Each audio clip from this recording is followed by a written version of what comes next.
Gracias, señor presidente. Este proyecto de acto legislativo es quizá, aunque la opinión a veces no lo advierta, uno de los más importantes que va a tramitarse en el Congreso, porque no solamente afecta la emoción y el querer y el corazón de los padres de familia en el deseo natural que todos hemos tenido durante muchos años de castigar a los miserables, salvajes y crueles asesinos y violadores de menores con la pena más alta posible, sino porque como está concebido altera todo el sistema penal colombiano. Lo primero que quiero compartir es que tengo la absoluta certeza de que afuera, en las calles de Colombia, en los hogares de Colombia, el 90% de los colombianos está de acuerdo con este proyecto. Cuando uno le pregunta a cualquier padre de familia si está de acuerdo con la cadena perpetua para los violadores de niños, la inmensa mayoría dicen que sí. Y los que dicen que no es porque quieren la pena de muerte, o la hoguera, o la horca. Y eso ocurre, señores senadores y senadoras, voceros de la democracia representativa, cuerpo colectivo calificado para canalizar las emociones y volver las razones, porque estamos en una era en que lo que se vota con la emoción. Sería fácil para cualquiera de nosotros pararse a decir que estamos de acuerdo con ese clamor ciudadano.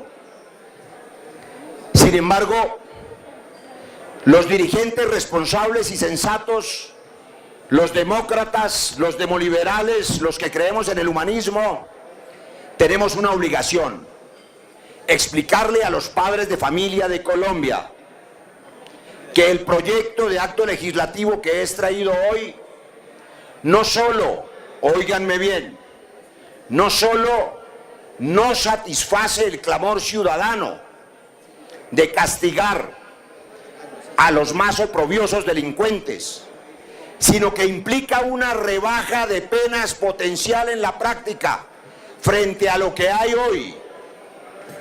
Y además pone en riesgo de penas excesivas no a los miserables homicidas, violadores de niños y niñas que merecen todo el oprobio, sino a innumerables ciudadanos imputados por otro tipo de actos sexuales abusivos que empiezan inclusive con el acto sexual no consentido o con el acoso sexual.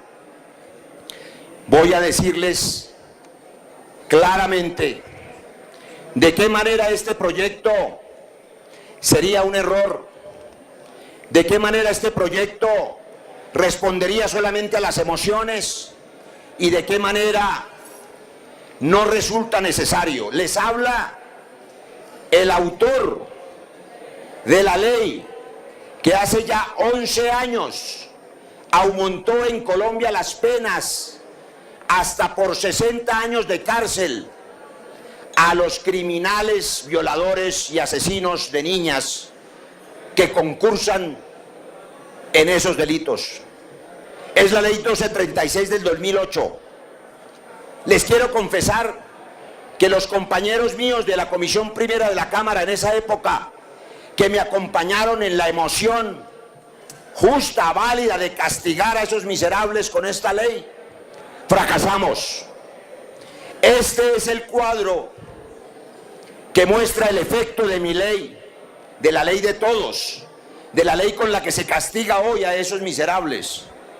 Aprobada la ley en el 2008, no solo no detuvo las violaciones, sino que aumentaron, porque esta prevención general positiva, esta amenaza punitiva, no impide que los sociópatas y los psicópatas, que son diferentes, hagan uso de su criminalidad. Las causales de los delitos sexuales que aumentan trágicamente en Colombia son múltiples y casi todas son sociales. La inmensa mayoría de los más de 15.000 niños abusados el año pasado en Colombia lo son en los hogares, por los padres o los padrastros o los parientes o los cuidadores de familias con hacinamiento, en la pobreza, en la miseria, cuyas niñas y niños están en la calle, en el barrio, que no tienen protección social. Y esos violadores, muchos de ellos jóvenes, delincuentes jóvenes, sociópatas jóvenes, son hijos de esa misma tragedia social. Un país responsable, sabiendo que las leyes hasta de 60 años de prisión no funcionan, debería ocuparse de la inversión social suficiente para prevenir esta tragedia y no engañarse pensando que aumentar de 60 años a cadena perpetua va a tener efectos, porque 60 años ya es una cadena perpetua. Pero además quiero mencionar un par de cosas, señor presidente. El texto que esta plenaria quiere aprobar dice lo siguiente: de manera excepcional, cuando un niño, niña o adolescente sea víctima de las conductas de homicidio en modalidad dolosa, acceso carnal o actos sexuales, no necesariamente violación, que impliquen violencia o estén en incapacidad de resistir, oigan esto, acto sexual en incapacidad de resistir. Voy a poner dos ejemplos. Un acosador sexual, oprobioso, claro, en Transmilenio, frente a una mujer que está arrinconada en ese transporte masivo, en incapacidad de resistir, por supuesto merece el reproche social. Cadena perpetua para ese acosador sexual. Les voy a poner otro ejemplo, y ahora el senador Name tendrá oportunidad de intervenir para controvertirme. Persona en incapacidad de resistir, adolescentes. Vamos a suponer que un joven de 18 años en una fiesta con una niña de 16 tienen relaciones sexuales fruto del alcohol. Bien podría un juez considerar que esa niña estaba en incapacidad de resistir y ese acto sexual calificado como no consentido, que puede ser repudiable, claro, tendría cadena perpetua para ese joven. Porque este acto legislativo no discrimina, está mal hecho, mal escrito. El propio concepto del Consejo de la Judicatura, en su aprobación contradictoria, así lo reconoce. El senador Roosevelt leyó algunos apartes. Voy a leer un par de ellos del Consejo de la Judicatura, que dice, primero, que esta pena eventual es revisable a los 25 años. Todos aquellos que queremos castigar a los más oprobiosos criminales, como el señor Noguera, con esta aprobación le estamos dando en la práctica una rebaja de pena. Óigame lo que les digo, porque el señor, por principio de favorabilidad, acudiría a esta norma y tendría derecho a los 25 años a que se la revisaran. En cambio, hoy no saldrá nunca de la cárcel, porque tiene 60 años de cárcel sin rebaja. Pero el Consejo de Política Criminal dice otra cosa. Además de reconocer que ya hay una ley suficientemente drástica, dice esto: la prisión perpetua no cumple con los fines de la pena y no resulta proporcional para algunos hechos. La imposición de la cadena perpetua en Colombia tiene altos riesgos de inconstitucionalidad. Es lo que dice el Consejo de Política Criminal. Dice también, el ordenamiento jurídico contiene en Colombia penas suficientemente altas para proteger a los niños, niñas y adolescentes de las conductas descritas en este proyecto. Y tiene en los argumentos favorables al proyecto unas incongruencias que sorprenden viniendo del Consejo de Política Criminal.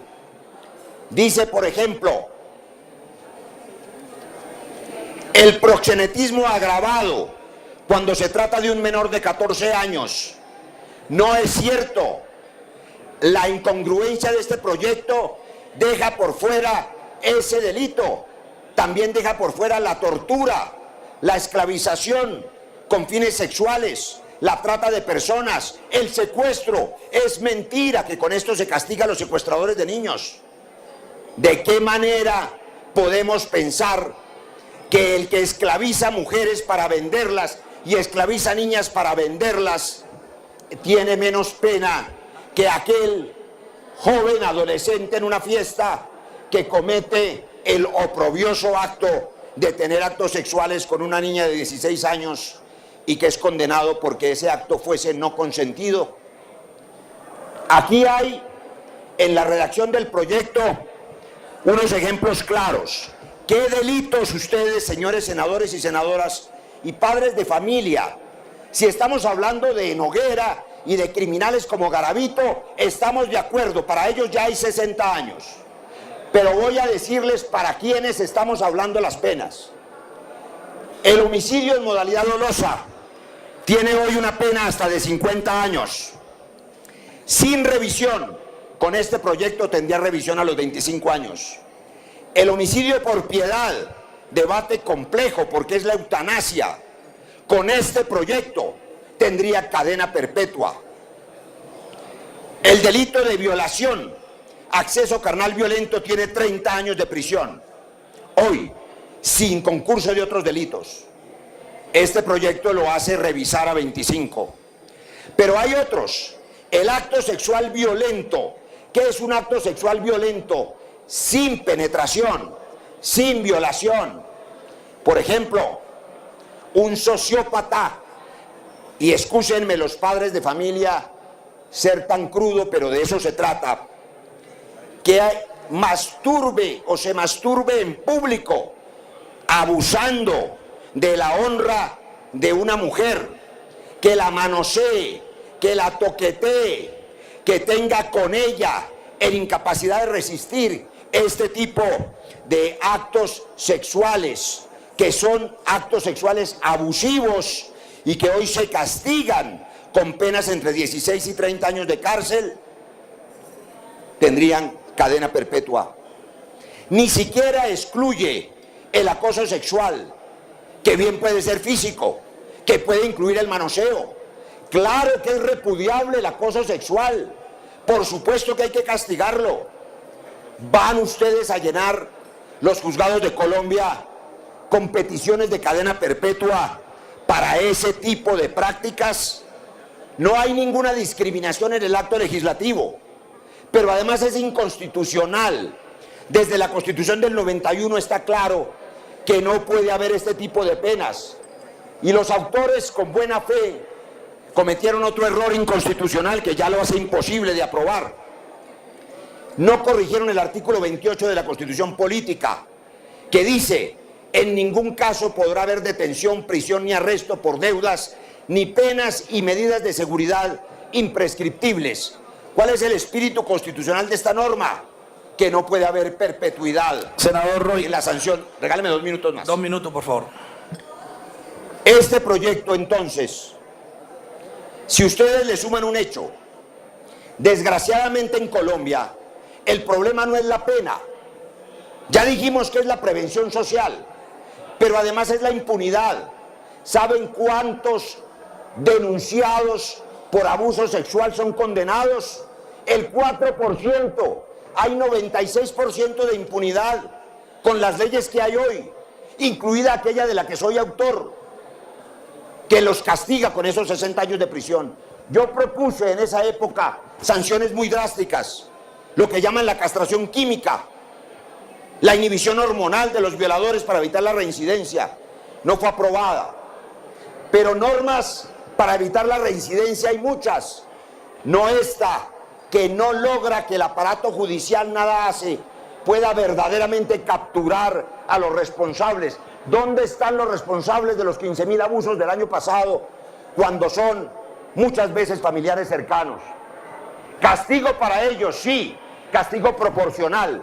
Castigo para los asesinos y violadores, sí, ya tienen 60 años. Pero finalmente quiero decir lo siguiente, compañeros. Quienes tenemos una formación demoliberal humanista, entendemos, y lo saben en la academia, y sé que lo saben los ponentes, que resulta imposible ideológicamente, así vayamos en contra de la opinión pública emocional, justamente emocional, aprobar ni la pena de muerte ni la cadena perpetua. Nosotros, los que tenemos espíritu liberal, no somos capaces de aprobar en Colombia una medida de populismo punitivo regresiva, aunque la opinión pública nos castigue. Eso es lo responsable. Lo facilista es sumarse a las muchedumbres. Los partidos políticos responsables no se suman a las muchedumbres que a veces no son suficientemente informadas, sino que las lideran en el camino correcto. El camino correcto es la prevención social de la tragedia del hacinamiento y del embarazo adolescente. El camino correcto es que el aparato judicial funcione y capture a los responsables de todo tipo de delitos sexuales contra las mujeres de Colombia, empezando por los niños y niñas. Y el camino correcto es la ley que hoy existe. A los más crueles criminales, 60 años de prisión. Hoy existe. A los que cometen otro tipo de acoso y abuso sexual, las penas de 30 años, de 25 años, de 15 años, ya existen. Que se las apliquen. Y los dejo con esta reflexión. Yo quiero escuchar al señor ponente y a los defensores nobles del proyecto, porque este proyecto es noble. En esta sala todo el mundo quiere castigar a los violadores. Quiero que me respondan la paradoja de cómo esta cadena perpetua con revisión a los 25 años termina liberando a los que ya están condenados a 60 años, que hoy no tienen esa revisión, y tiene un efecto paradójico. Termina siendo una rebaja de penas para los peores criminales. Por eso yo anuncio mi voto negativo a este acto legislativo. Gracias, señor presidente.